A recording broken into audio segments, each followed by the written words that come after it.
esta neurohormona, GHRH. Mire, acá tiene usted el nombre de la hormona. GHRH son las siglas en inglés de Growth Hormone Releasing Hormone. Growth Hormone Releasing Hormone. ¿Qué significa? Hormona liberadora de la hormona del crecimiento.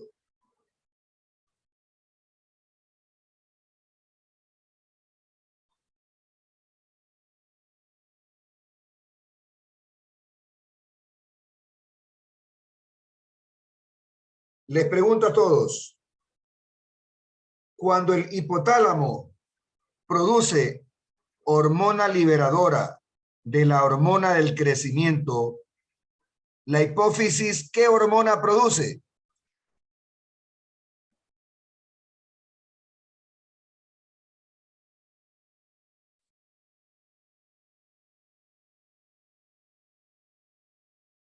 Voy a repetir la pregunta si no me escucharon. El hipotálamo produce la neurohormona, hormona liberadora de la hormona del crecimiento. Esa es la orden que da el hipotálamo. Ahora, la hipófisis tiene que cumplir esa orden. Entonces, ¿qué produce la hipófisis? EH. Por favor, dígalo en español. Hormona del crecimiento. EH. Correcto.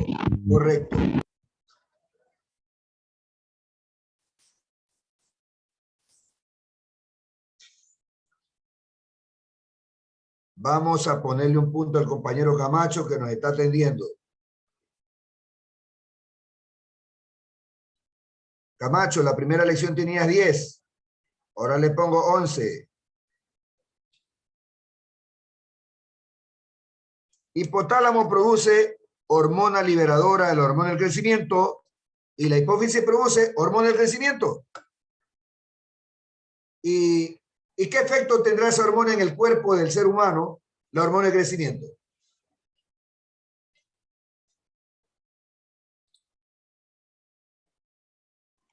Actúa en la diáfisis de los huesos y estimula el crecimiento en lo que es en los niños. En la línea epifisiaria. Bueno, esa es una acción en los huesos, porque la hormona del crecimiento actúa en todo el cuerpo. Porque no solamente crecen los huesos, necesitamos que también crezcan los órganos.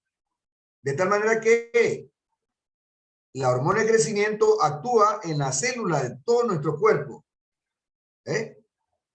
Pero aquí viene la cuestión. ¿Será que comenzamos a crecer de manera indefinida? No. Hay un límite. Y ese límite lo pone el mismo hipotálamo. Permítanme mostrar lo siguiente. Doctor. Diga. Ya. Hay partes de crecimiento. No le escuché porque veo que hay un ruido por ahí. Partes de nuestro cuerpo nunca dejan de crecer. Si uno las estimula. Por favor, el compañero Danilo Ochoa, apague el micrófono. Ya. A ver, repítame, por favor, que no le escuché. Hay partes del cuerpo humano que no dejan, o sea, siempre están, o sea, nunca dejan de crecer, siempre y cuando nosotros lo estimulemos. Estamos hablando, por ejemplo, de las orejas, de la nariz, del cuello. ¿Es verdad o mentira?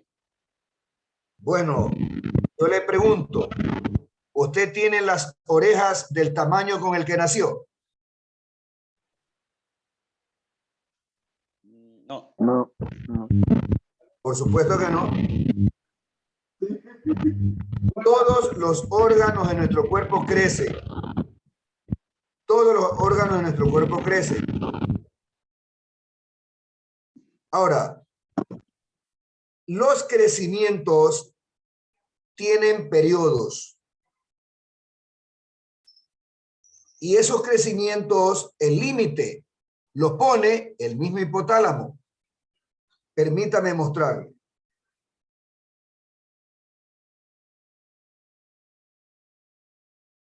Cuando el cuerpo ha alcanzado el desarrollo que le corresponde de acuerdo a su edad, entonces el hipotálamo produce esta hormona que está aquí, somatostatina. Somatostatina. Ahora, ¿qué es la somatostatina? Es la hormona que inhibe la liberación de la hormona del crecimiento humano. Entonces yo pregunto, cuando el hipotálamo produce somatostatina, ¿cuál es el efecto de esta hormona sobre la hipófisis? Le da un límite. La inhibe, dice allí. Sí, la inhibe, pero ¿cuál es el efecto? Liberar el hormona de crecimiento. No liberar, es lo contrario. La hipófisis Tener. deja de producir hormona de crecimiento. ¿Eh? Deja de producir hormona de crecimiento. De tal manera que el crecimiento del cuerpo humano está regulado por el hipotálamo. Primero, por la producción de la hormona liberadora del crecimiento, que pone a trabajar a la hipófisis produciendo hormona de crecimiento. Y posteriormente, cuando ya se ha alcanzado el desarrollo que corresponde, el hipotálamo frena a la hipófisis para que ya no siga produciendo hormona de crecimiento a través de la hormona somatostatina. Ahora preste atención a la siguiente explicación. Estamos en el periodo de crecimiento. Si el hipotálamo no produce hormona liberadora de crecimiento y la hipófisis no produce hormona de crecimiento, ¿cuál es el efecto que va a ocasionar en el cuerpo humano?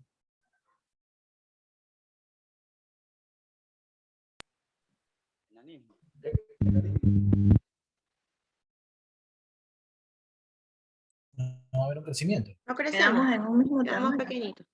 Lógico, pero y ok, nos quedamos pequeñitos. ¿Y qué es eso? ¿Cómo se llama? Enanismo. Enanismo. Enanismo. Enanismo, así es. Enanismo es falta de producción de la hormona de crecimiento. Pero no es que la hipófisis no quiere trabajar. El problema es que el hipotálamo no la estimula a trabajar. Ahora, les pregunto otra cosa. Estamos en el periodo normal de crecimiento del ser humano, que es hasta los 20, 22 años. El hipotálamo produce hormona liberadora de hormona de crecimiento. La hipófisis comienza a producir hormona del crecimiento, pero luego el hipotálamo no produce somatostatina. ¿Cuál es el resultado? Gigantismo. Gigantismo, así es. Esa es la causa del gigantismo. ¿Eh? Ahora, pero el escenario es diferente cuando el problema es fuera de la edad de crecimiento. Imagínese, la persona tiene 30 años, 40 años, ya a esa edad ya no hay crecimiento. A esa edad no hay crecimiento. Y si a esa edad el hipotálamo produce hormona liberadora del crecimiento, la hipófisis produce hormona del crecimiento, ya no se produce gigantismo, se produce una enfermedad que se llama acromegalia. Para que ustedes tengan una idea, conocen ese monstruo de la película de color verde. ¿Cómo que se llama? Hulk. Bueno, ese no es monstruo, ese es un superhéroe. De verde. La mole. Ese no es monstruo, ese es un superhéroe. El Grinch. El Grinch. El Grinch solamente es en la Navidad. Godzilla. Zerek, Shrek. Shrek es la representación de la acromegalia. Orejas grandes, mandíbula pronunciada, arcos superciliares salientes, lleno totalmente de cejas, manos grandes. Eso es acromegalia. ¿Ya? Eso es la acromegalia. Eso es lo que se produce cuando hay producción de la hormona liberadora de crecimiento y de la hormona de crecimiento fuera de la etapa del crecimiento del ser humano. Vamos a revisar otra hormona. CRH. CRH. CRH se llama hormona liberadora de la hormona adenocorticotropa. Cuando el hipotálamo produce hormona liberadora de la hormona adenocorticotropa, la hipófisis produce esta hormona que está aquí. Hormona adenocorticotropa. Esta que está aquí. ¿Y esta hormona sobre quién va a actuar? Va a actuar sobre la corteza suprarrenal. Por eso se llama adrenocorticotropa. Actúa sobre la corteza suprarrenal. Es decir, el trabajo de las hormonas que produce la corteza suprarrenal depende de esta hormona, que se llama hormona adrenocorticotropa, o también se le llama corticotropina. Pero la hipófisis produce esta hormona cuando el hipotálamo produce factor de liberación, hormona liberadora de la corticotropina. Vamos a la siguiente. TRH. Se llama hormona liberadora de tirotropina. Cuando el hipotálamo produce hormona liberadora de tirotropina, la hipófisis produce tirotropina, conocida también como hormona estimulante de la tiroides. Y por supuesto, esta hormona es la que pone a trabajar a la glándula tiroides. Entonces, dése cuenta usted, el hipotálamo está controlando de manera indirecta a la glándula suprarrenal y a la glándula tiroides. Otra, GNRH. ¿Qué significa GNRH? Significa hormona liberadora de gonadotropinas. Cuando el hipotálamo produce GNRH, hormona liberadora de gonadotropinas, la hipófisis produce gonadotropinas, FSH y LH. Y estas dos hormonas, ¿a quiénes ponen a trabajar? Al ovario de la mujer y a los testículos en el hombre.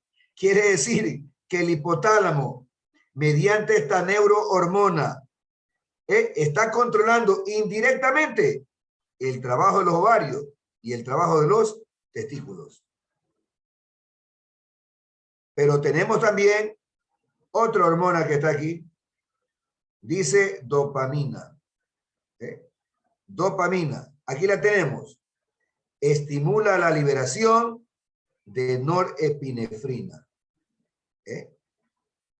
Ahora bien, la dopamina es una neurohormona que produce el hipotálamo. ¿Y sobre quién va a actuar? Sobre la glándula suprarrenal. Para producir, aquí está, norepinefrina. Y usted me dirá, ¿y eso para qué sirve? Entonces, permítame explicarle. ¿En qué área de un hospital se encuentran los pacientes que están luchando por su vida? Terapia intensiva. Cuidados intensivos. Terapia intensiva, correcto. Y yo le pregunto a usted, ¿usted sabe cómo está la presión generalmente de un paciente en terapia intensiva? Tiene varios niveles. A veces hipotensión, a veces hipertensión. Está crítico. Bueno, pero lo que generalmente ocurre es hipotensión. Cuando un paciente está luchando por su vida, el sistema circulatorio está en colapso y la presión arterial baja. Recuerde usted que si la presión baja, los riñones no trabajan. Y si los riñones no trabajan, no se eliminan los tóxicos nitrogenados. Entonces se necesita que los riñones estén trabajando y que además haya una buena oxigenación en los tejidos. Para eso se necesita regular la presión arterial, que la presión arterial sanguínea se eleve, mejore. Bueno, para eso sirve la dopamina. La dopamina interviene en eso. Y resulta que tenemos dopamina sintética. Y esa dopamina sintética está ahí, las ampollas, en la unidad de cuidados intensivos. Precisamente con el fin que les estoy mencionando.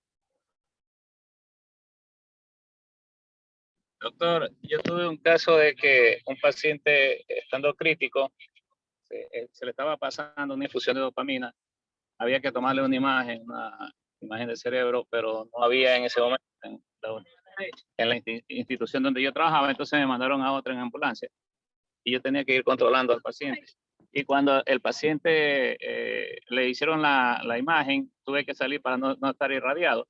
Y yo le dije que no me le suspendan el goteo que le dejé. Y lo que habían hecho era eso. Habían bajado el suero y le habían dejado cerrado el goteo. Cuando yo fui, pasión de la presión, fui a controlar la presión, estaba, a poco se quedaba en paro, estaba hipotenso. Entonces le abrí la dopamina con el fin de equilibrarlo y lo subimos a la ambulancia. Yo comuniqué por la ambulancia que esperen un paciente crítico. Y en ese afán de que se vuelva a nivelar su presión, se niveló, pero se pasó hacia arriba. Se puso hipertenso. Entonces tuve que bajar dopamina y estaba sube, baja hasta que se equilibró. Llegué a la clínica y ya estaba equilibrado. Y en cuidados intensivos estaban listos y me reciben y le toman la presión y dicen, pero si está normal, ¿por qué no se alarmó? Ah, ustedes no saben lo que vengo luchando. Esa dopamina fue clave en mantener la vida al paciente. Así es. Así es un medicamento de cuidado intensivo. La produce normalmente el hipotálamo, pero la tenemos sintética. ¿Ya? La tenemos sintética. Otra neurohormona que produce el hipotálamo. Aquí está, vasopresina. Revisamos el cuadrito acá. Dice, hormona antidiurética. O sea que ese es el otro nombre que tiene esta neurohormona. Se llama vasopresina u hormona antidiurética y se produce en el hipotálamo. Ahora, yo le pregunto a usted, si el hipotálamo no produce vasopresina o también llamada hormona antidiurética, ¿qué ocurriría en el cuerpo humano? Líquidos. A ver, le escuchamos al compañero, explíquelo bien. Habría una retención de líquidos. Habría una retención de líquido. No, lo contrario. Ya. Recuperaremos. Recuerde, no se controlaría los líquidos, ¿verdad? la hormona antidiurética es la que recupera el 20% del agua filtrada en los riñones. Y si usted la inhibe, entonces esa agua se pierde. Por lo tanto, lo que tenemos es tenemos una pérdida de líquido exagerada. Ahora, si ese defecto se mantiene, a eso es lo que se llama diabetes insípido. A eso es lo que se llama diabetes insípido.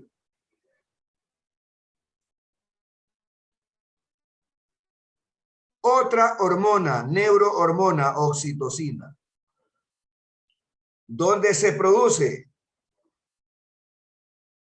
Dice, hormona que provoca las contracciones del útero y la secreción de leche por las mamas.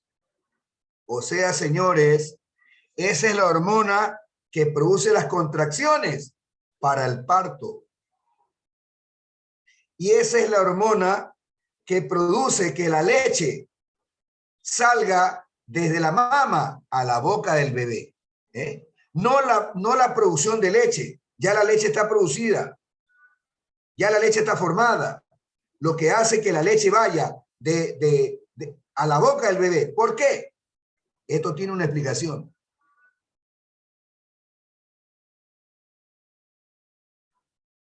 Cuando se explica a las madres primerizas la importancia de la lactancia materna, se les explica la importancia de que el bebé agarre bien el pezón. ¿Cuál es la importancia de que el bebé agarre bien el pezón? En el pezón y en la areola hay terminaciones nerviosas que van directamente al hipotálamo. Y cuando el bebé agarra el pezón, esas terminaciones nerviosas ponen a trabajar el hipotálamo y el hipotálamo se contrae. Perdón, y el hipotálamo produce oxitocina. Y la oxitocina hace que los acinos glandulares se contraigan y la leche sale por los conductos a la boca del bebé. El bebé no necesita hacer fuerza para que la leche llegue a la boca. Solo necesita agarrar bien el pezón y la leche le llega tranquilamente a la boca por acción de la oxitocina, que es la misma hormona que inicia las contracciones uterinas para el parto. Doctor, la oxitocina no es lo que le mandan sintéticamente a las pacientes para ayudarles en la contracción del útero para el parto. Bueno, viene en ampollas sintéticas, pitocin, sintocinón. Se pone en una solución salina o destroza y se empieza a poner 8 gotitas por minuto, 12 gotitas por minuto, 16 gotitas por minuto, y en el momento menos pensado comienzan las contracciones. Es decir, se utiliza como inducción de las contracciones la hormona en el suero. No sé si actualmente se utilizará también en el expulsivo.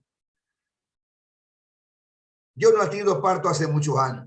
Sí, doctora, aún siguen utilizando la oxitocina después del parto. Pero no, mira, la cuestión era en el expulsivo. Es decir, ya estaba la cabeza ahí, ¿de acuerdo? Y la mujer ya no tenía fuerza para ayudar a pujar. Entonces, ¿qué se hacía? Se coge en 9 centímetros de solución salina la ampolla de sintocinón. Y de eso se toma solamente 1 centímetro y se comienza a administrar lentamente en la vena ese centímetro. Amigos, se produce una contracción fuerte y el bebé sale inmediatamente. Yo recuerdo que hacía eso, ya no lo hago hace muchísimos años. No sé si ha cambiado, pero lo utilizábamos en el expulsivo, cuando había esta dificultad de que ya la mujer ya no tenía fuerza. Doctor, esa misma oxitocina las mujeres querían utilizarlo como abortivo, pero es difícil porque el embrión estaba bien enraizado, pero lo trataban de utilizar como abortivo cuando Sí, pero mira, yo te voy a contar algo. Voy a contarles algo. Cuando fui por primera vez médico residente, lo que ocurrió después de que terminé la rural. Sí, lo suyo también va. Está todo ya. Muñiz, tu audio. Solo quiero que se acerque para ver. Gracias.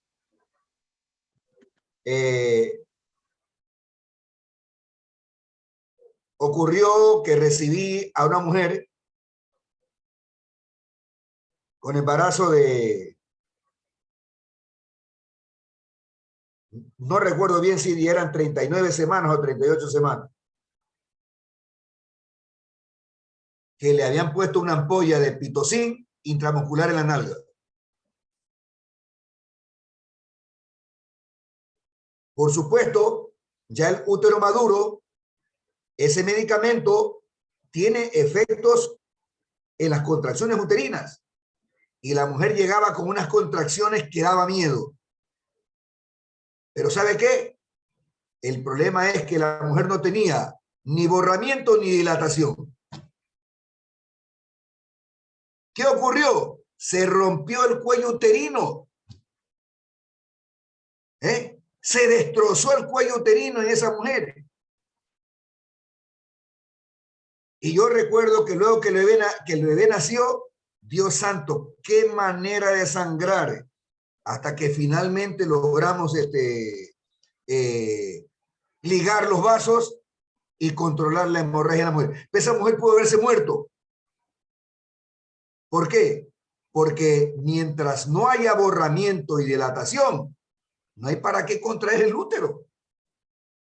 Y en el caso de el uso de como un medicamento abortivo, el medicamento no va a funcionar. ¿Por qué no funciona? Porque el útero tiene que estar maduro para que el medicamento haga efecto y produzca las contracciones. Pero si estuviera maduro, ojo, tiene que haber dilatación y borramiento, porque lo contrario a lo que sale el bebé, sale reventando el cuello uterino. De tal manera que hay que quitarle a la gente esa idea, ¿no? De a veces querer utilizar estos medicamentos sin el conocimiento adecuado.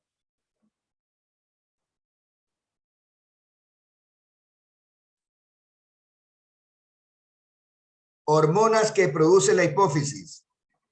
Hormona del crecimiento. Pero previamente el hipotálamo produce hormona liberadora de la hormona del crecimiento. Prolactina. Esta es la hormona que produce la leche en la mama de la mujer. La prolactina. La oxitocina lo que hace es la contracción de los acinos glandulares para que la leche vaya por los conductos a la boca del bebé. Pero la prolactina es la que produce la leche. ACTH, hormona adrenocorticotropa, o también conocida como corticotropina. Bueno, para eso el hipotálamo tiene que producir hormona liberadora de corticotropina. MSH, hormona estimulante de los melanocitos. Qué cosa interesante, amigos. Los melanocitos, las células que se encuentran en la capa basal del epidermis, de la piel, no trabajan simplemente porque deben trabajar. La hipófisis es la que regula el trabajo de los melanocitos. De tal manera que la producción de melanina depende del estímulo de la hipófisis a través de la hormona estimulante de los melanocitos. Doctor, una pregunta. ¿Puede repetirme qué función hace la hormona corticotropina? La corticotropina es la que pone a trabajar la corteza suprarrenal. Córtico se refiere a corteza. Tropina viene de tropos, actividad, movimiento.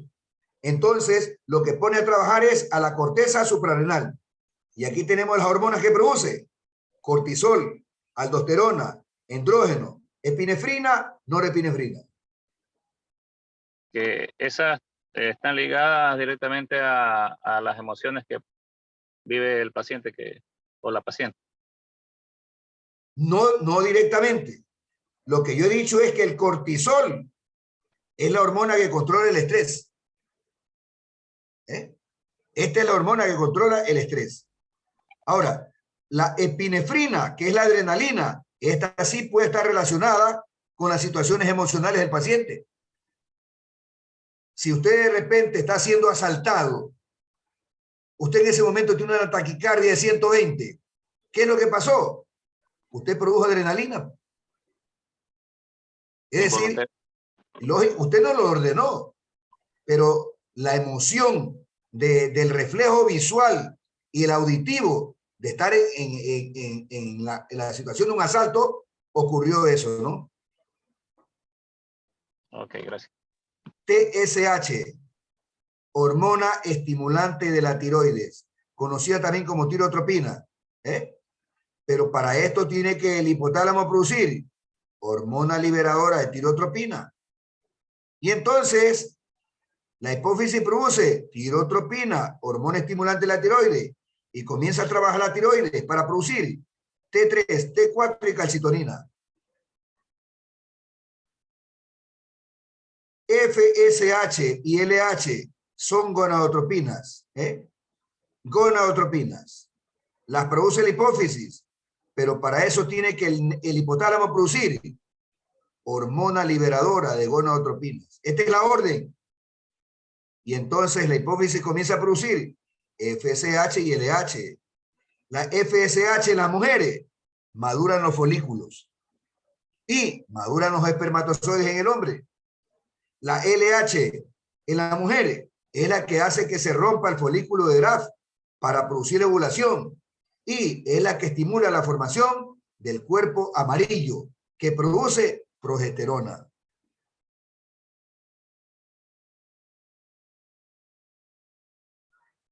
Como novedad, el intestino delgado produce también hormonas, se llaman incretinas.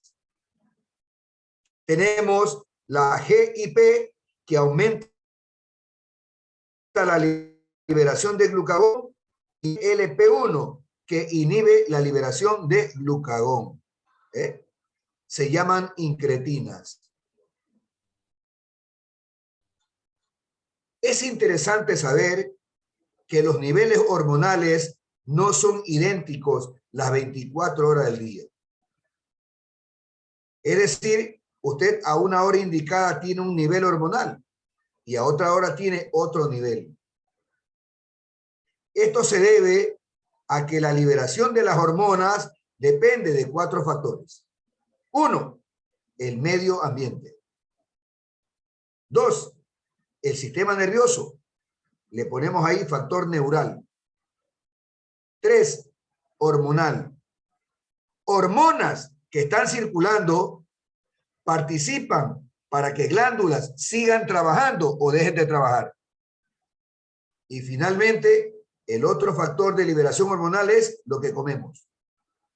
Entonces, aquí están los 4 factores de liberación hormonal. Medio ambiente, neural, que es el sistema nervioso, hormonal y nutricional. Doctor, cuando hablamos neural, es lo que está sucediendo a nivel del cerebro, tanto en pensamientos, en cómo observa la persona El control neural es lo que hace el hipotálamo. Recuerde, hipotálamo es tejido nervioso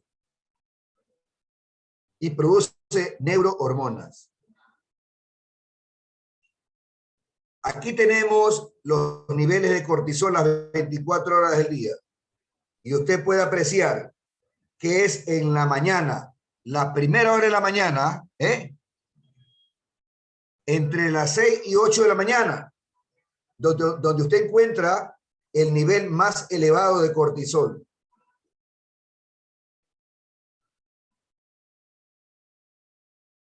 ¿Alguna vez usted escuchó que cuando a alguien le deben dar una noticia, es preferible dárselo a primera hora de la mañana? Nunca escuché ese detalle. No, ¿cuál sería la razón? La razón es que en la mañana tenemos el nivel más alto de cortisol y entonces la persona puede asumir y controlar el estrés de mejor manera.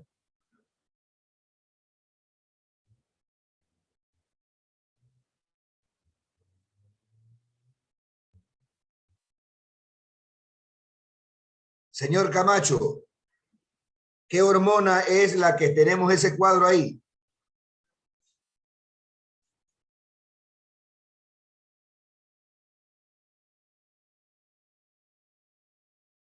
¿Qué hormona es?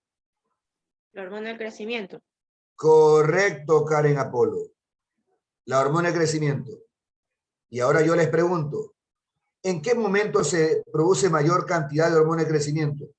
Cuando dormimos, según el pico de elevación que está ahí. Ajá. Ahora ustedes entienden por qué las abuelitas son preocupadas cuando los niños no duermen. ¿Ah? Esos niños hiperactivos que nunca descansan. Es importante el descanso, el sueño. Es importante.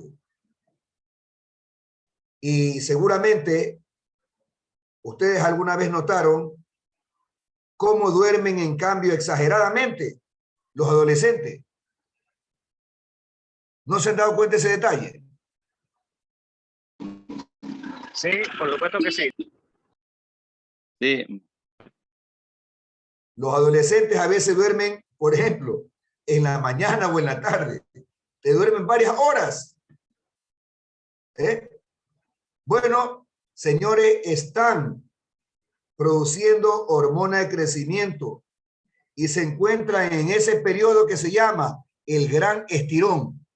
Es decir, el momento de crecimiento rápido. En el momento de crecimiento rápido. Una pregunta. ¿Cierto que cuando los niños no duermen de noche, no descansan, cierto que les afecta en su crecimiento? Es lo que estamos explicando, la importancia del sueño. Porque la hormona de crecimiento se produce cuando la persona duerme, sea de día o sea de noche. Es importante dormir.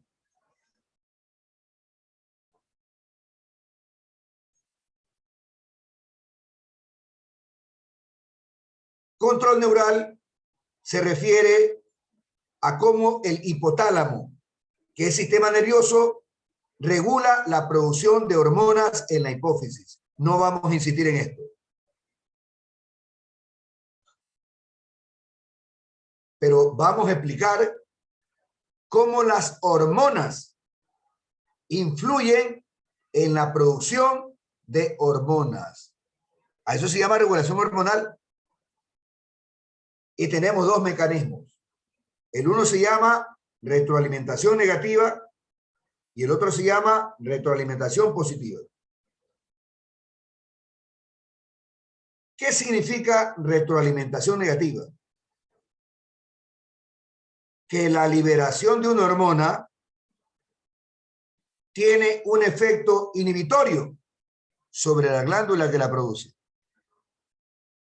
Mientras que la positiva es lo contrario, cuando la liberación de una hormona induce la secreción de la misma. O sea, si una glándula produce una hormona, eso va a traer como consecuencia que luego la glándula la deje de producir. Regulación negativa, retroalimentación positiva. Cuando se produce una hormona, esa hormona estimula para que la glándula la siga produciendo. Lo vamos a entender mejor con la siguiente imagen. ¿Qué glándula es esta de aquí? La pituitaria. Hipófisis o pituitaria. Y además dice lóbulo anterior, ¿no? Lóbulo anterior. ¿Ah? Entonces, la pituitaria produce esta hormona. ¿Cómo se llama esta hormona?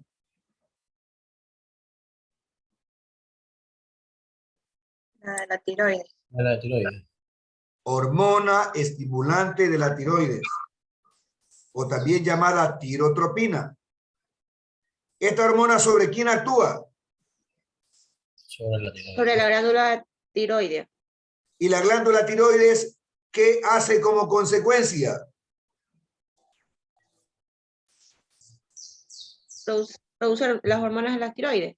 Produce hormonas tiroideas. Y cuando el nivel de hormonas tiroideas sube en sangre, ¿cuál es el efecto? Hipertiroidismo. No. No Aquí estimula está el la efecto pituitaria. secundario.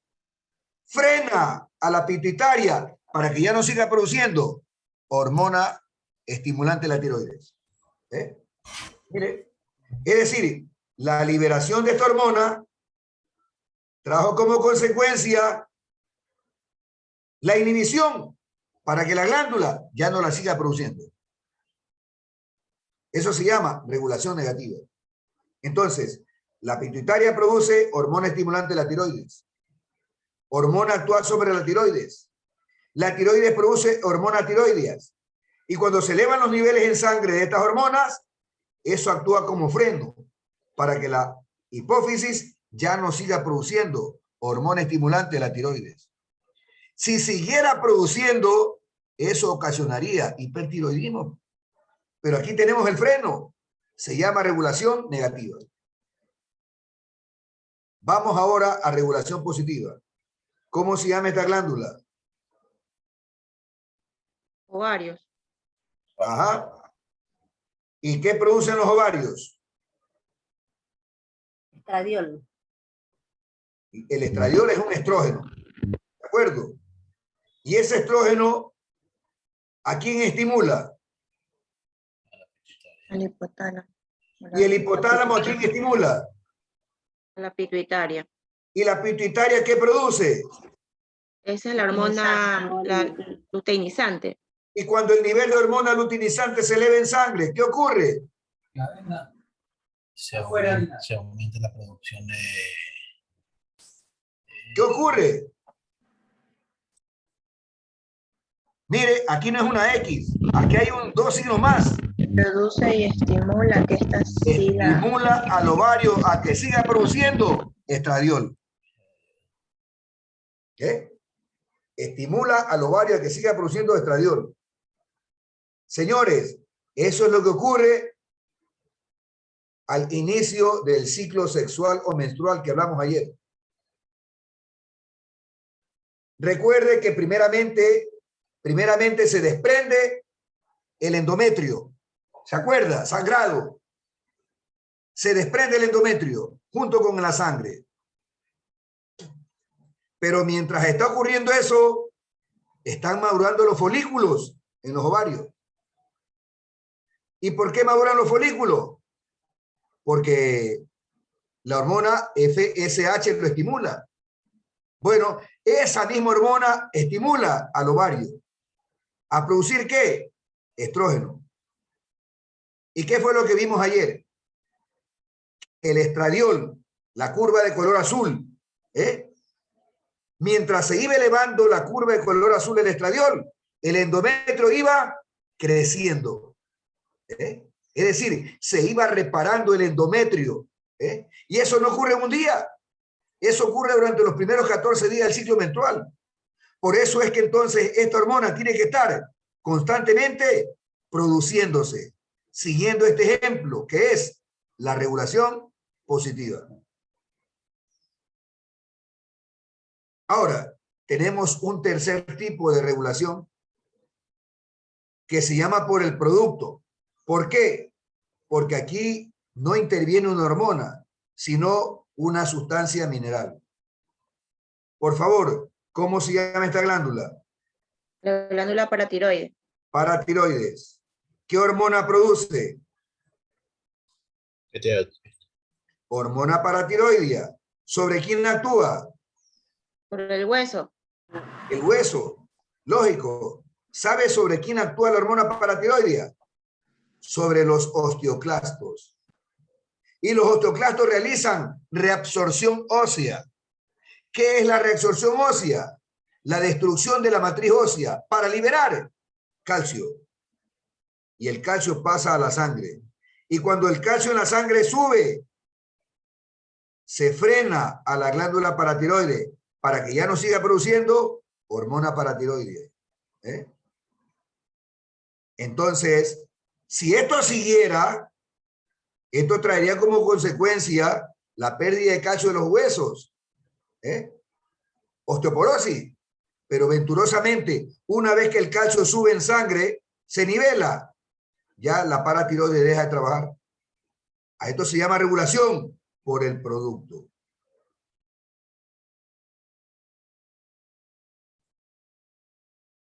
Ahora, vamos a explicar cómo lo que comemos regula la producción de hormonas en nuestro cuerpo. Lo que comemos. Y vamos a hacerlo con dos ejemplos. Vamos a hacerlo con los carbohidratos y vamos a hacerlo con el calcio. Carbohidrato y calcio.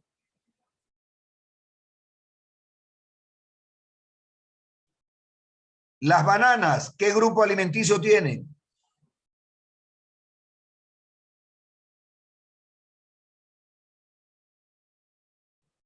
Me dijo un estudiante un día, proteínas. ¿Desde cuándo las bananas son proteínas? Potasio. Potasio. El potasio es un mineral, no es grupo alimenticio. Carbohidrato. Hidratos de carbono. Carbohidratos glúcidos. Y cuando usted come carbohidratos, ¿qué pasa en su sangre? La glucosa. Se eleva la glucosa.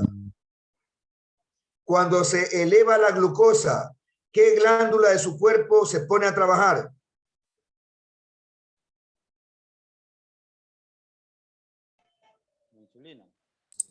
¿Qué glándula de su cuerpo? Páncreas. Páncreas. Páncreas. Entonces, cuando se eleva la glucosa en su sangre, el páncreas se pone a trabajar. ¿Y qué produce el páncreas? Insulina. Insulina. Insulina. Entonces, mire usted, la insulina va a actuar de la siguiente manera. 1, en las células del cuerpo. La insulina es la que permite que la glucosa entre a las células para ser utilizada como fuente de energía. Ciclo de Krebs. Esa es una acción. Segundo, la insulina permite que la glucosa se almacene en el hígado en forma de glucógeno.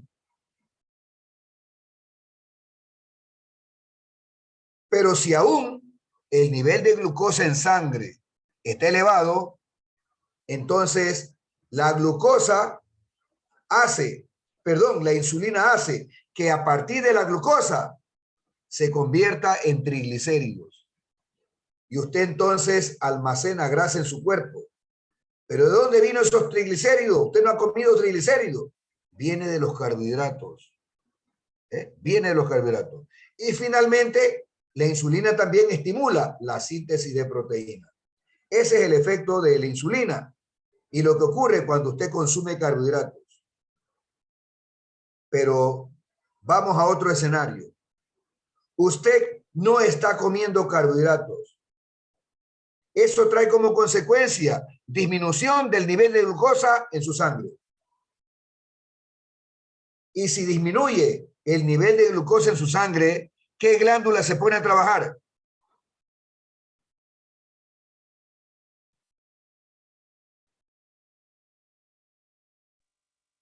¿No es el mismo páncreas secretando menor cantidad de insulina? Por supuesto, un momentito.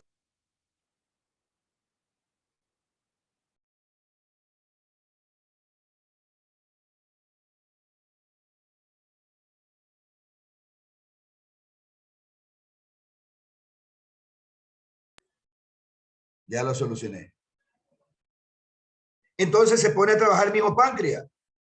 Pero ahora el páncreas ya no produce insulina. ¿Qué produce?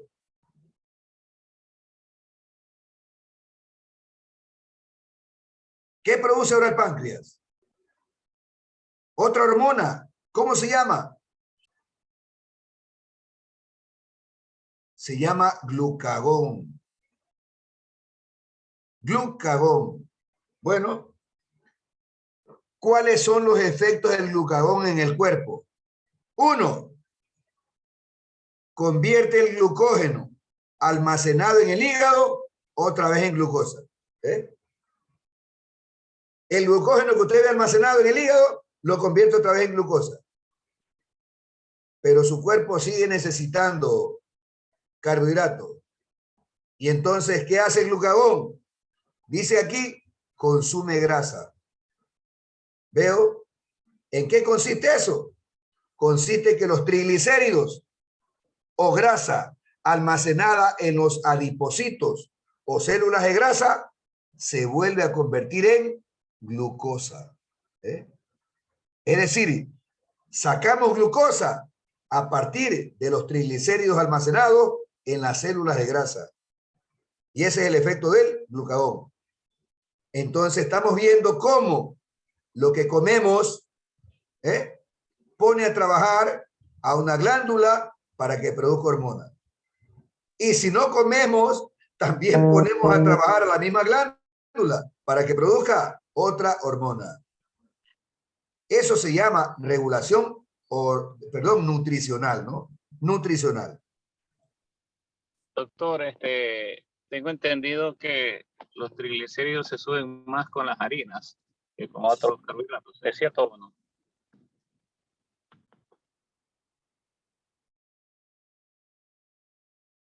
Hay algo interesante, ¿no? Nosotros tenemos dos tipos de grasas en el cuerpo: colesterol y triglicéridos. El colesterol son las frituras que comemos. Las frituras que comemos son el colesterol. Y ese exceso de colesterol va a las paredes de las arterias. O sea, va a producir arterioesclerosis. Ese es el problema cuando usted tiene demasiado colesterol. Pero los triglicéridos no provienen de comer grasas. Los triglicéridos se forman a partir del exceso de glucosa en la sangre. ¿Y qué origina exceso de glucosa en la sangre? Todos los carbohidratos. Todos. El compañero Lombeira menciona las harinas. Claro. Lo que pasa es que las harinas son carbohidratos de fácil asimilación. Entonces disparan más rápido la glucosa. La disparan más rápido. Y si el nivel permanece elevado, pues a partir de ahí se van a elaborar triglicéridos. Pero todo exceso de carbohidratos trae como resultado elevación de los triglicéridos. Por eso no se sorprenda usted cuando de pronto usted tenga un diabético con 200, 250 y tenga 300, 400 de triglicéridos. No se sorprenda. Porque en los diabéticos va de la mano la glicemia, o sea, el azúcar elevado en sangre, y los triglicéridos elevados en sangre también. Van de la mano el uno con el otro. Definitivamente es un desorden metabólico. Así es. Ahora vamos a explicar qué pasa cuando comemos o no comemos una dieta rica en calcio. Cuando comemos una dieta rica en calcio, se pone a trabajar esta glándula. ¿Cómo se llama? Tiroides. La tiroides. La tiroides produce una hormona. ¿Cómo se llama la hormona que produce la glándula tiroides?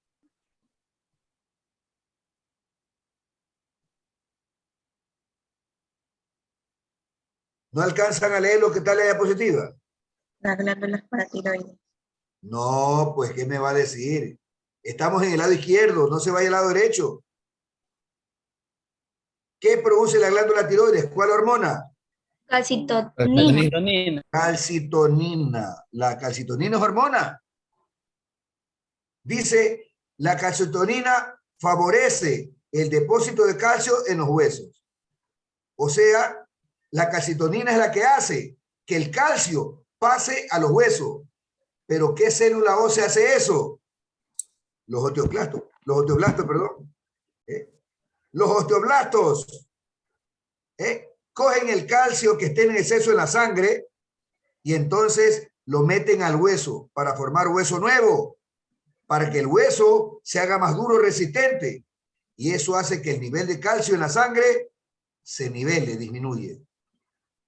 Eso pasa cuando comemos una dieta rica en calcio. Pero cuando usted tiene una dieta pobre en calcio, trabaja otras glándulas. Aquí hay 1, 2, 3 y 4. Son unos garbancitos que están detrás de la tiroides. Cuando usted tiene una dieta pobre en calcio, trabajan las paratiroides. ¿Y qué hormona produce esta glándula? Paratiroides. La hormona paratiroidea. ¿Y esta hormona paratiroidea sobre qué células del hueso actúa? Osteoclastos. Los osteoclastos. Entonces recuerde el primer nivel. ¿Qué hacen los osteoclastos? Reabsorción ósea. ¿Qué es la reabsorción ósea? La pulverización de la matriz ósea para que quede libre el calcio. Y para que el calcio vaya a la sangre. Entonces de esa manera se equilibra el calcio en la sangre. Señores, a este mecanismo que estamos explicando se llama metabolismo mineral. Hay un metabolismo, un intercambio entre los huesos y la sangre. Cuando su sangre está rica en calcio, ese calcio va para los huesos, gracias a la acción de la calcitonina y los osteoblastos. Pero cuando usted tiene una dieta pobre en calcio y el calcio de su sangre está bajo, eso se llama hipocalcemia. Y eso origina trastornos en el cuerpo. Pero para que usted no sufra los trastornos, La paratiroides produce hormona paratiroidea. Estimula los osteoclastos. Los osteoclastos producen reabsorción ósea. Se libera calcio y entonces el calcio se nivela en la sangre. Este es el famoso metabolismo mineral. Estamos demostrando que lo que comemos tiene relación con la producción de hormonas. Ahora vamos a la parte final, pero vamos a tomarnos un descanso de 10 minutitos, por favor. 10 minutitos de descanso. Déjenme tomar un poquito de agua y regresamos. 10 minutos. 11:20 estamos de regreso.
Bien.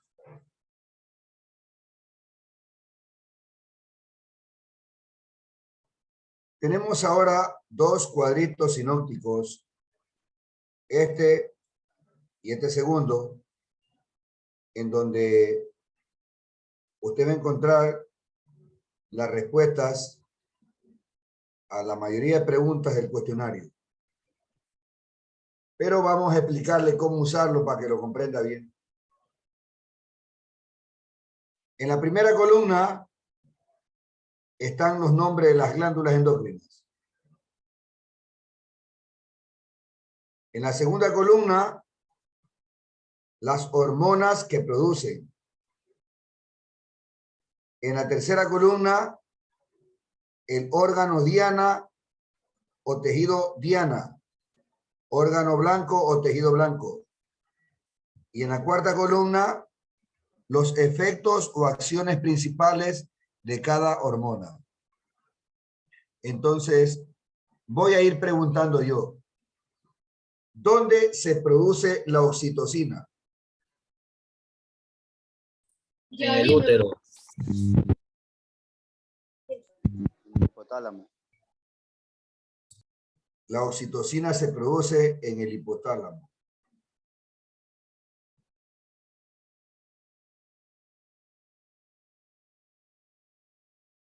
¿Cuál es el tejido blanco o tejido diana de la oxitocina? El útero y las glándulas Útero. mamarias. Glándulas mamarias. Útero y glándulas mamarias. ¿Cuál es la principal acción de la oxitocina en el útero? Estimula las contracciones. Contracción. ¿Y cuál es la principal acción de la oxitocina en las glándulas mamarias? Estimula la expulsión de leche. Bueno, vamos a la siguiente pregunta. ¿Dónde se produce la hormona del crecimiento? En la hipófisis. Correcto. ¿Cuál es el órgano o tejido diana? General. ¿Qué significa la palabra general? Todo el cuerpo. Que todo el Todo cuerpo. el cuerpo. Ok. ¿Cuál es la principal acción de la hormona del crecimiento en todo el cuerpo? Estimula el crecimiento. Estimula el funcionamiento y crecimiento gonadales. Pero si lo que tienen que hacer es leer lo que está ahí. Crecimiento al promover la síntesis de proteínas. Eso es todo. No hay que inventar, ahí está. No hay que inventar. ¿Dónde se produce la prolactina? En las glándulas mamarias. Se produce en las glándulas mamarias. ¡Qué belleza! En la hipófisis. En la Qué hipófisis. Hipófisis también. ¿Cuál es el tejido diana o tejido blanco de la prolactina? Las glándulas mamarias. Glándulas mamarias. ¿Cuál es la principal acción de la prolactina en las glándulas mamarias? Estimula la producción de leche. Para la producción de leche.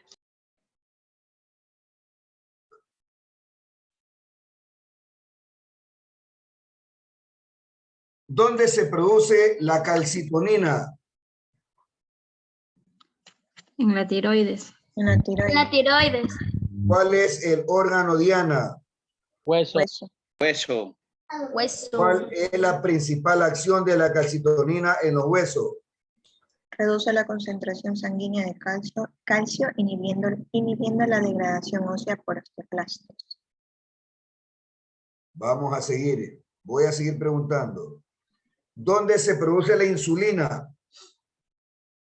En el páncreas. Páncreas. ¿Cuál es el órgano diana? Todo el cuerpo. Todo el cuerpo. ¿Cuál es la principal acción de la insulina en todo el cuerpo? Reduce la concentración sanguínea de glucosa, facilitando la capacitación y el empleo de esta por las células. Estimula la glucogénesis, estimula el almacenamiento de grasa y la síntesis de proteínas.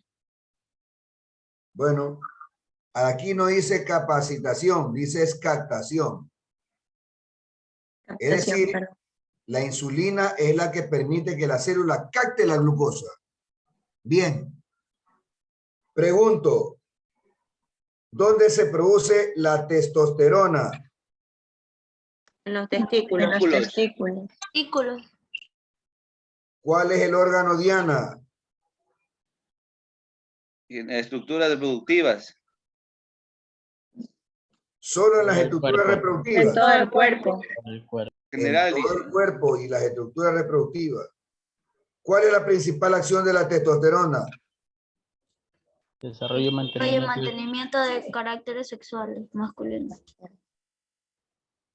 Nada más. Promueve la Espermatogenesis. genésis, produce el crecimiento en la adolescencia. Ahí sí, pues. Es decir, no puede usted responder la pregunta de manera parcial, ¿no? Tiene que responderla de manera completa. ¿Dónde se produce el glucagón? Páncreas. ¿Cuál es el órgano Diana? Hígado y el tejido adiposo. Hígado, tejido adiposo. ¿Cuál es la principal acción del glucagón? Eleva la concentración sanguínea de la glucosa, estimulando la glucogenólisis y la gluconeogénesis. Moviliza la grasa. Para que lo entienda, glucogenólisis significa transformar el glucógeno otra vez a glucosa. Y gluconeogénesis significa transformar los triglicéridos en glucosa nuevamente. Eso es lo que significa.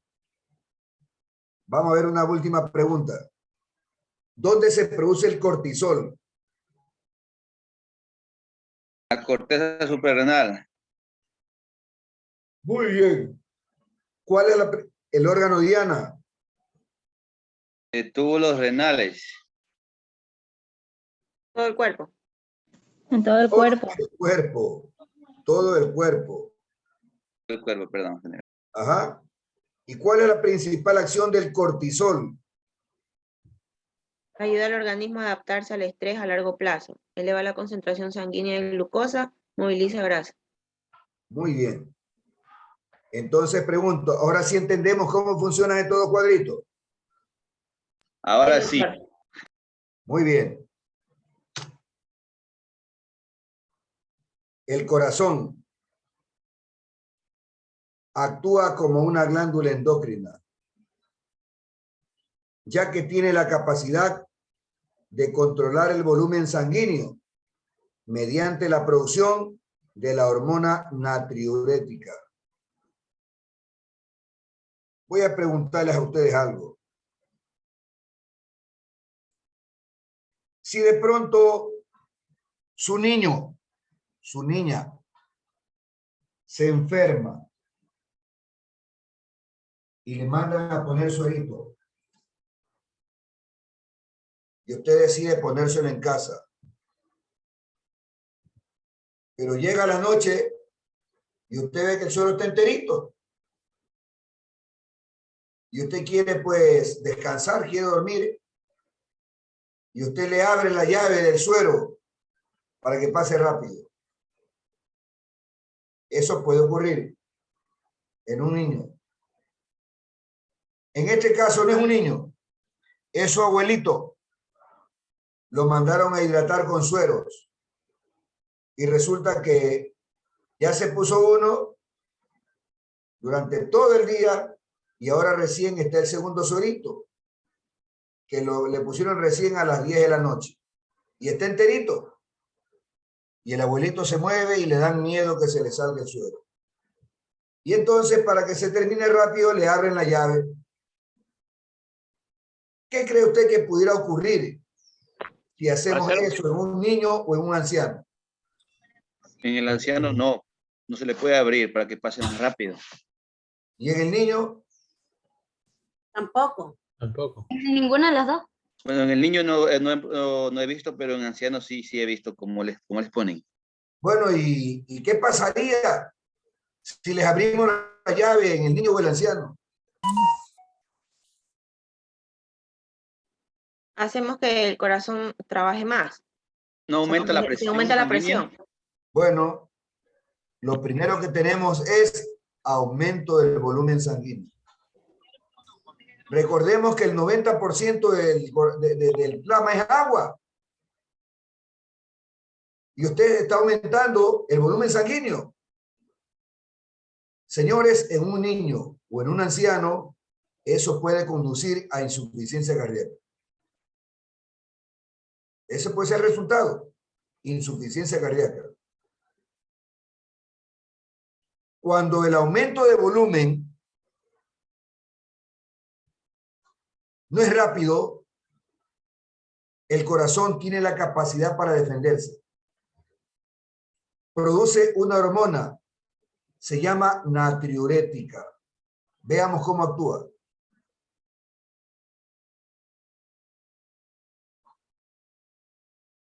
Cuando el volumen sanguíneo aumenta demasiado, el corazón secreta la hormona natriurética, que actúa sobre la hipófisis y las suprarrenales, inhibiendo a la hormona antidiurética y la producción de aldosterona. Es decir, la hormona natriurética va a inhibir para que no se produzca hormona antidiurética. Y también va a inhibir para que no se produzca aldosterona. ¿Cuál sería el resultado de que no se produzca hormona antidiurética? Un edema en el paciente. Piense bien. Está inhibida la hormona antidiurética. Se hidrata entonces el paciente, claro. Si no hay hormona antidiurética, el 20% de agua que se recupera, ahora ya no se recupera y se pierde. Y entonces estamos eliminando líquido. Ahora, ¿recuerda usted qué es lo que hace la aldosterona? Eso lo explicamos cuando estudiamos sistema urinario. Se lo recuerdo. La aldosterona recupera agua y recupera sal. Acuérdese que ese era el efecto de la angiotensina 2, que se producía como consecuencia de la renina.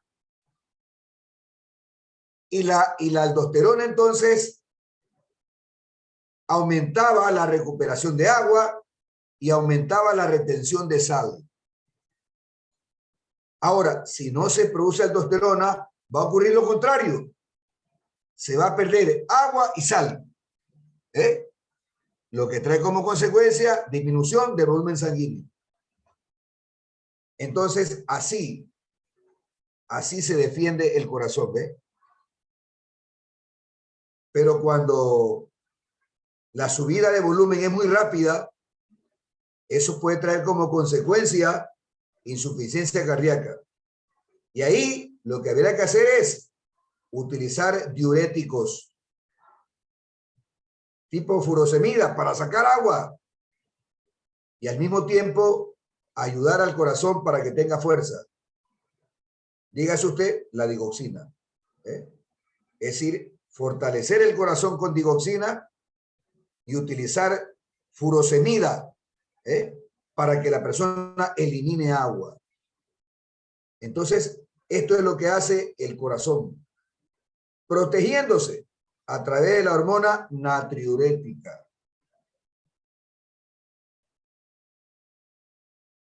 El timo. ¿Qué es el timo? Es una glándula con la que nacemos y la tenemos aquí detrás del esternón. Aquí, en la parte anterior del pecho, detrás del esternón. El timo. El timo produce una hormona, se llama timosina. Y la timosina es la que estimula la formación de los glóbulos blancos llamados linfocitos T. Y usted se pregunta, ¿y qué importancia tienen esos linfocitos T? Esos Nos protegen de las infecciones. ¿Y de qué manera? A ver, ¿por qué mecanismo? ¿Cuál es el mecanismo por el cual los linfocitos T nos protegen de las infecciones?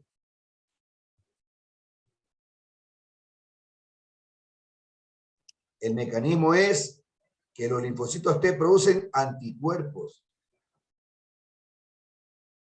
Entonces, el timo es una estructura que facilita la formación y maduración de los linfocitos T y facilita el desarrollo del sistema inmunológico por la formación de anticuerpos. Pero hay algo interesante que debe tener usted. Pasada la adolescencia, el timo empieza a involucionar. Es decir, de ser una glándula grande que está detrás del pecho, se comienza a hacer pequeñita. Y eso es normal. Esa involución es normal. Cuando tenemos un adulto en el cual el timo no ha involucionado, o sea, no se ha hecho pequeñito, eso trae como consecuencia una enfermedad que se llama miastenia gravis. Miastenia gravis.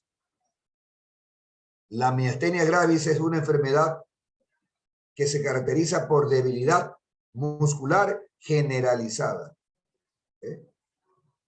Debilidad muscular generalizada. Así que hay que recordar este pequeño detalle.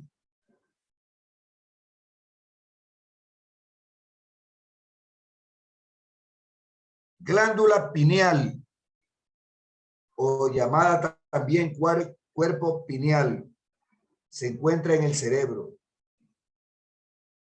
Es la glándula que produce melatonina.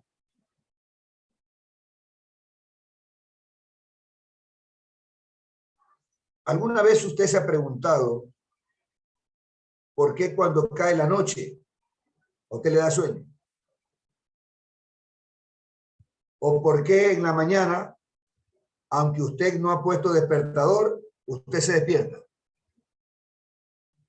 La melatonina es la que nos regula el sueño, o sea, lo del ciclo del sueño.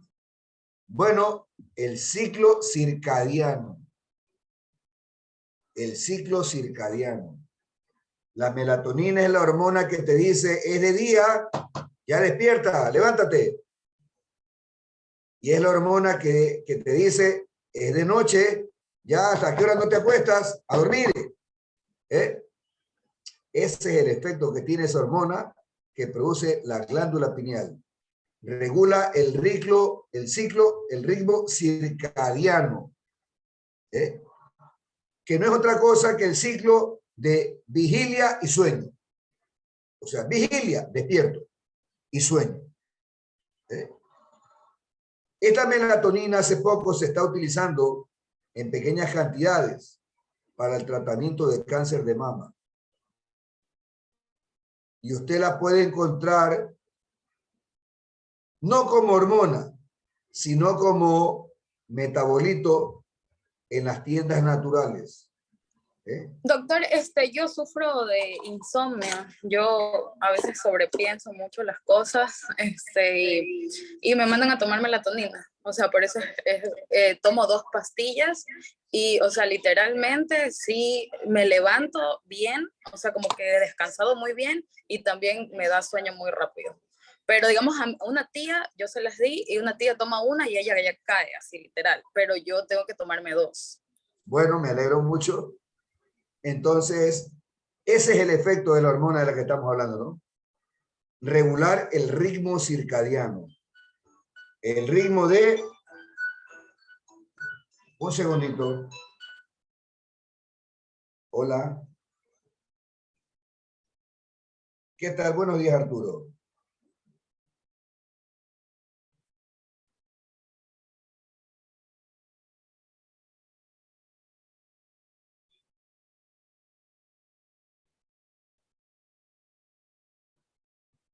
Claro.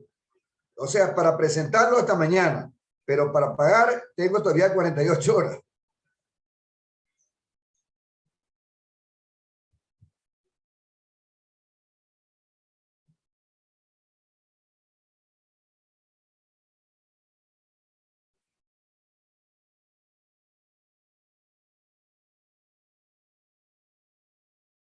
Ya, perfecto. Ya. Sí, sí. ¿Cuánto dice que hay que pagar? Sí, el año pasado pagué 121, creo. Es una pequeña diferencia. Sí, no hay problema. Envíalo nomás, por favor, ¿sí? Envíalo para yo tener el elemento y hacer la cancelación y luego me acerco para reconocer los honorarios, mi querido amigo.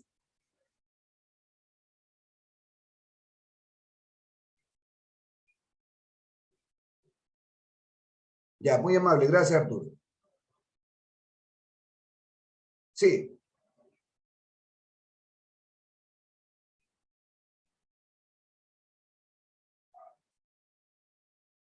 Bueno, no tanto así. Yo quería saber era cómo habías resuelto, porque tengo otra persona que está en la misma situación.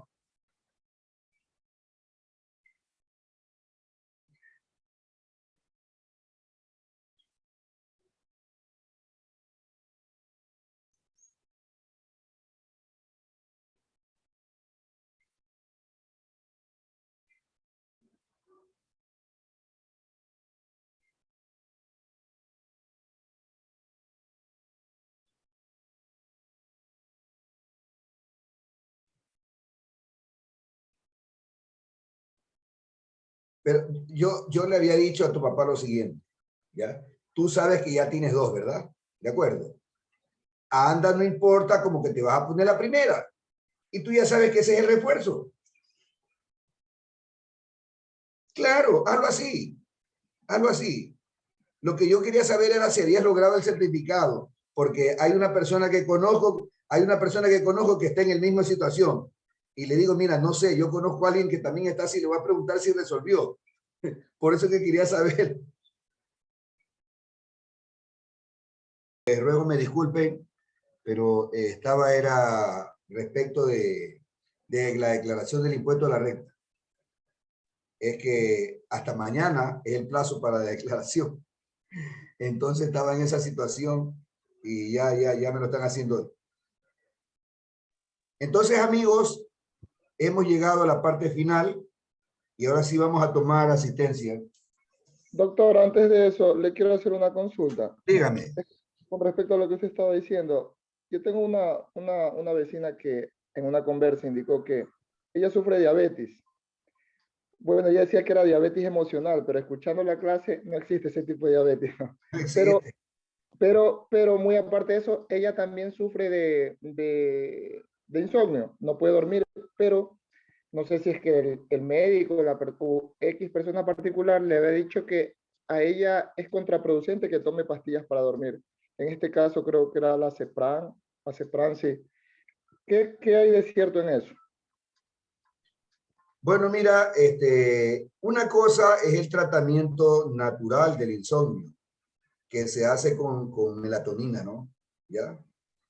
Pero por supuesto, ese medicamento sí necesita prescripción médica. Eso tú no lo consigues sin receta médica, ¿ya? Ahora, y los otros medicamentos que sirven para el sueño son medicamentos que a la larga producen adicción.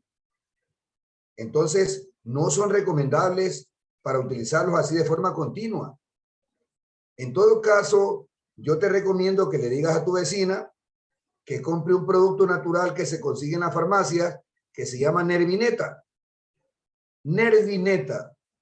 La Nervineta es un producto natural que tiene pasiflora y valeriana. Es decir, es un tratamiento vegetal. ¿Me explico? Sí. Entonces, que se tome una horita antes de ir a dormir una tabletita de Nervineta. Ese medicamento lo consigue en la farmacia sin receta médica. Nervineta. Ya, doctor. Muy amable, doctor. Por nada. Doctor, por si acaso, mi abuelita toma toma Neogaibal, o sea, ella iba tomando Neogaibal y ahora toma Neogaibal 3 y a veces no le hace nada y como ella ya está como que, o sea, ella le dio un microinfarto y le dejó como que los nervios afectados. Pero ella ahora se toma 2 Neogaibal 3, a veces como no, a veces ella las tiene en el cuarto y es como que duerme, pero igual es como que no le hiciera nada. ¿Podría reemplazárselas por las Nervineta que usted me dice? Yo me parece mucho mejor. Mucho mejor. Hágalo. Hágalo, por favor. Sí. No tiene contraindicación en la Nervineta. La Nervineta es producto natural. Es pasiflora y valeriana. Así es, no hay ningún problema. Y doctor, por si acaso que una no le hagas, ¿podría tomarse 2? Yo le diría que primeramente le dé 1,5. Okay. Y si la 1,5 no le hace dormir, le da las 2. Ok, doctor. Muchas gracias. O sea, pero igual tendría que el mismo efecto sería de la Neogaibal. Porque la Neogaibal yo veo que ya no le hace nada, porque una vez una amiga supuestamente tampoco le hacía nada y se había tomado 3 Neogaibal y ella, o sea, y ella me llamó mareada que la lleve al hospital y le tuvieron que hacer un lavado de estómago. Y eso es lo que me tiene preocupada. Es que el Neogaibal es droga. Eso es droga. Ahora, las drogas producen algo que se llama tolerancia. Mire, tolerancia, ¿qué significa? Que con el tiempo el efecto va disminuyendo. Esa es la razón por la cual que los drogadictos empiezan con la marihuana, que es la droga más suave, y después terminan con drogas más pesadas como cocaína o heroína. ¿Por qué? Porque luego ya no sienten nada con la marihuana. Es decir, las drogas producen un efecto que se llama tolerancia. Entonces ya el efecto doctor, no es el mismo. Pero doctor, o sea, bueno, yo creo que es cuestión de la mentalidad de cada uno. O sea, porque yo conozco muchas personas que consumen, incluso mayores de edad, incluso doctores, pero lo hacen como para estimularse, relajarse. Entonces, depende de la mentalidad cuando uno pasa de la marihuana a otras drogas más fuertes. Bueno, mucho se habla de que la marihuana es una droga recreativa, dicen, ¿no? Sí. O sea, la gente la utiliza como para, usted utiliza el término relajarse. Bueno, eso tiene algo de verdad, pero el problema es que a la larga te produce adicción. A la larga produce adicción. Y una vez que la adicción se instala, luego la persona va requiriendo dosis mayores. Y luego ya las dosis ya no le sirven, cambia a una droga más fuerte. Si no, dígame usted, ¿de dónde está? Ahí tenemos tantos drogadictos, ¿no? La mayoría empezaron con marihuana. Y lo que pasa es que desde el momento en que consumen marihuana para relajarse, ya está creando una adicción. No puede relajarse de otra manera, pero no. Claro, hay muchas maneras de relajarse en sí, porque, o sea, yo he visto que en otros países ocupan la marihuana, pero con fines medicinales, que son personas que están en etapas terminales y que literalmente nada les calma el dolor. Y aparte, digamos, una tía mía tiene fibromialgia y a ella le dijeron que bueno, que consuma esto, pero sin THC. O sea, es un proceso, o sea, no, es un poco ilógico decir que es algo relajante fumar marihuana, la verdad. O sea, yo creo, en mi pensar. Sí, yo tampoco no comparto ese criterio. Es droga, lo que no hay nada que hacer es droga. Es droga. Ahora, que actualmente se le da uso medicinal, eso está muy bien. Pero no se confunda que por el efecto de que por el hecho de que tiene efectos medicinales, no existe ningún riesgo en el consumo. ¿Cómo que no? El consumo tiene su riesgo y el riesgo es la adicción. Bueno, vamos a la asistencia. En todo caso, por favor, yo no soy experto en adicciones, ¿ah? Yo creo que de pronto hay personas que conocen más que esos al respecto y pueden darle mejor opinión.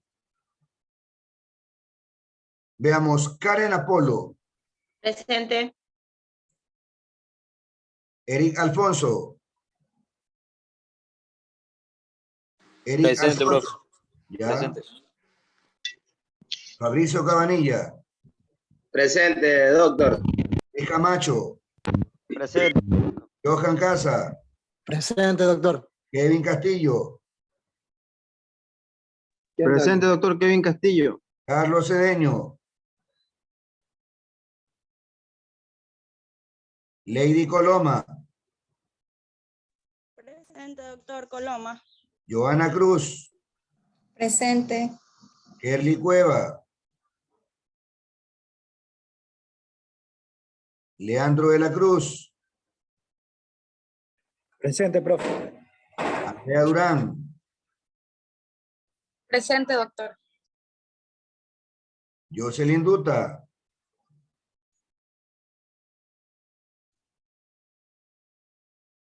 Solange Farfán. Yo creo que la señorita Farfán ya se ha retirado. Ayer sábado no asistió ni de mañana ni de tarde y hoy tampoco ha asistido. Doctor, la compañera Cueva tiene problemas con el audio. Sí está presente. Ya le ponemos presente entonces. Elizabeth Jacome. Presente, doctor. Fabricio Lavalle. Presente, buenos días. María de los Ángeles Lombeida.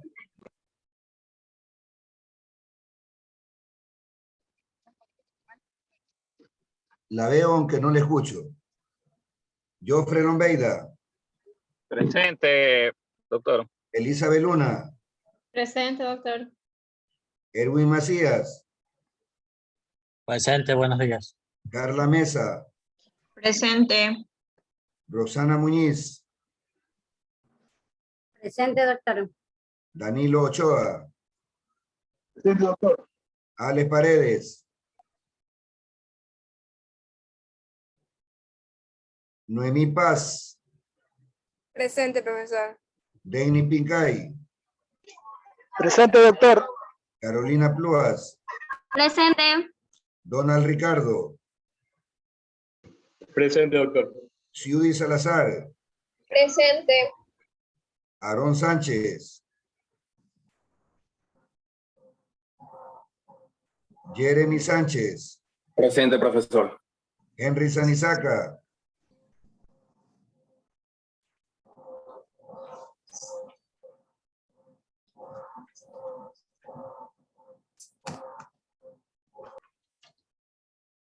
Presente, doctor. ¿Quién dijo presente? Sanizaca. Ya tiene asistencia Sanizaca. Gabriela San Lucas. Presente. Brian Solís.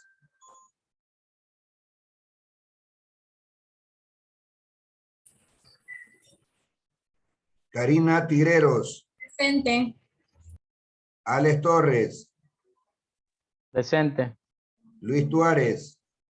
Presente. Marco Urbano. Presente.